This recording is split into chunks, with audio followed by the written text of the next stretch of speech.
तो हाय मेरे प्यारे दोस्तों, तो आप सब कैसे हैं कि उम्मीद करें कि आप सब बहुत ही अच्छा होंगे। तो सबसे पहले आप सबको मेरा मैथ वाला ऑनलाइन क्लासेस पे स्वागत है। तो आज हम सब जो है क्लास 10th के भौतिक विज्ञान के पहला चैप्टर पढ़ने वाले हैं। इसका चैप्टर का नाम है प्रकाश का परावर्तन है, यानी लाइट ऑफ रिफ्लेक्शन है। तो इसको पूरा आज डिटेल में पढ़ने वाले हैं। तो चलिए स्टार्ट करते हैं। तो इसमें जो है पहले है इसका जो पहला डिफिनेशन जो परिभाषा बनता है, यह है प्रकाश का प्रकाश किसे कहते हैं। प्रकाश किसे कहते हैं, लेकिन इसका डिफिनेशन है प्रकाश वो कारक है जिसके सहायता से हम किसी वस्तु को देख सकते हैं। प्रकाश वो कारक है जिसके सहायता से हम किसी वस्तु को आसानी से देख सकते हैं, उसे हम प्रकाश कहते हैं। उसके बाद है प्रकाश की चाल सबसे अधिक किसमें होता है।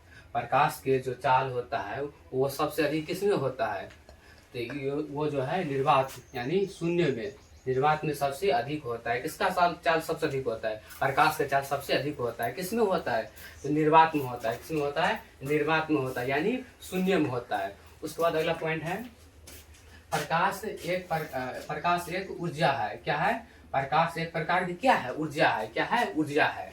प्रकाश एक प्रकार की ऊर्जा है। इसके बाद है प्रकाश सदैव सीधा रेखा में गमन करता है।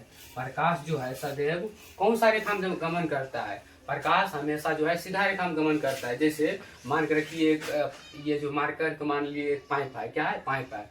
अगर इसमें हम लाइट बारेंगे, अगर ये सीधा है, इसमें जो है पूरा फोकिल है, इसको हम जब लाइट इसमें बारेंगे तो प्रकाश अगर सीधा रहेगा तो इस पार से उस पार निकल जाएगा। ठीक है। अगर तो कोई टेढ़ा सामान रहेगा, जैसे मान के रखिए, जैसे मान के ये पाइप है, ये क्या है, पाइप है। ये ऐसे करके मोड़ देंगे, इस बार इसमें लाइट बारेंगे, टॉर्च बारेंगे तो ये उसमें उस पार निकलेगा, लाइट नहीं निकलेगा। तो प्रकाश जो है हमेशा सीधा रेखा में गमन करता है। कौन सा रेखा में गमन करता है, प्रकाश हमेशा जो है सीधा रेखा में गमन करता है। उसके बाद अगला पॉइंट है मापने वाला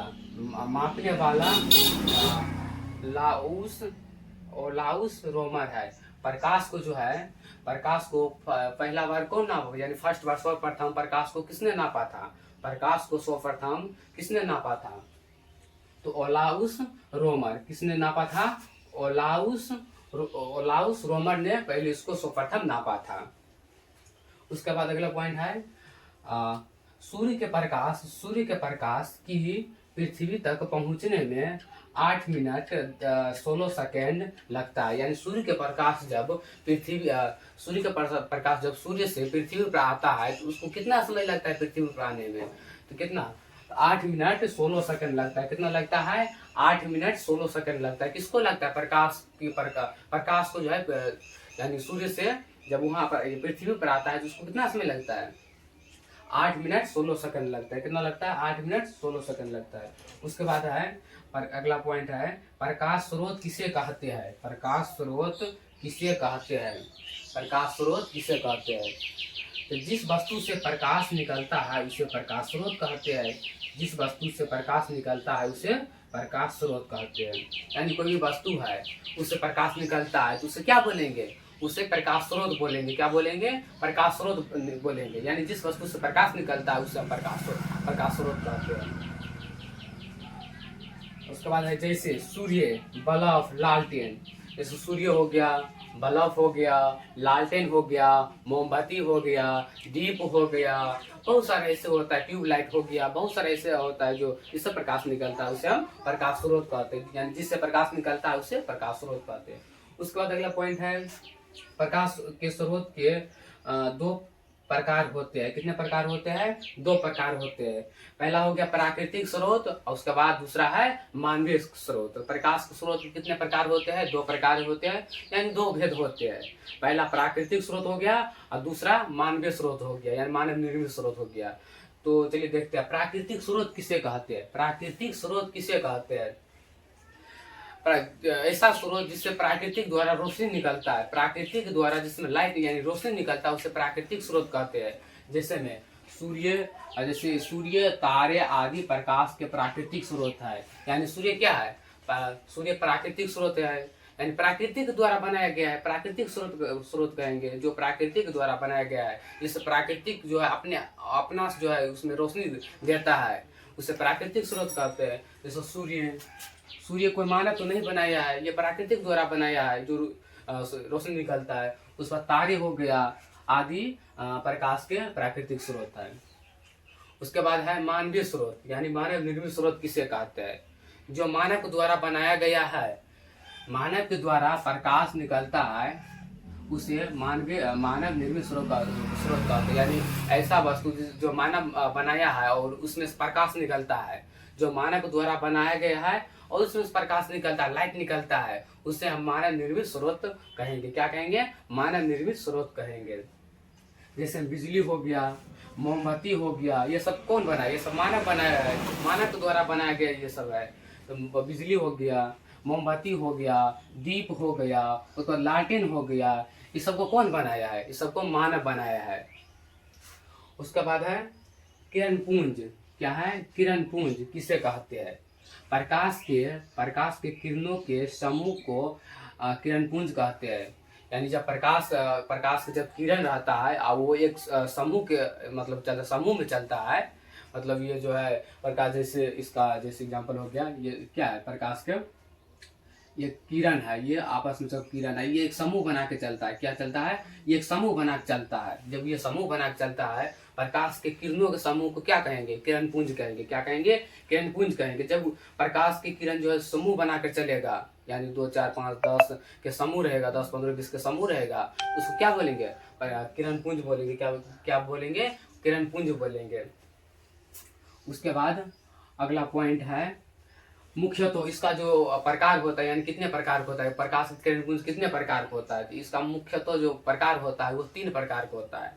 तो पहला हो गया अपसारी किरण पुंज, दूसरा हो गया अभिसारी किरण पुंज, दूसरा हो गया समांतर किरण पुंज, और तीसरा हो गया अभिसारी किरण पुंज। इसका जो मुख्य तो प्रकार होता है, किरण पुंज के जो मुख्य 3 प्रकार होता है। कितना प्रकार होता है? 3 प्रकार होता है। अपसारी किरण पुंज, समांतर किरण पुंज और अभिसारी किरण पुंज। चलिए इसको समझते हैं कि अपसारी किरण पुंज किसे कहते हैं।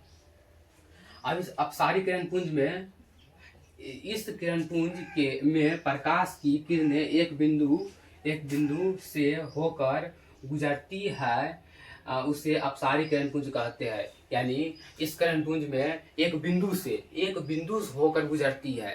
यानी एक बिंदु हो गया, जैसे ये बिंदु है, क्या है? ये बिंदु है, इससे जो है पूरा किरण निकलता है, इस यहाँ से पूरा किरण यानी फैलता है, उसे क्या बोलेंगे? उसे अपसारी किरण पुंज बोलेंगे। क्या बोलेंगे?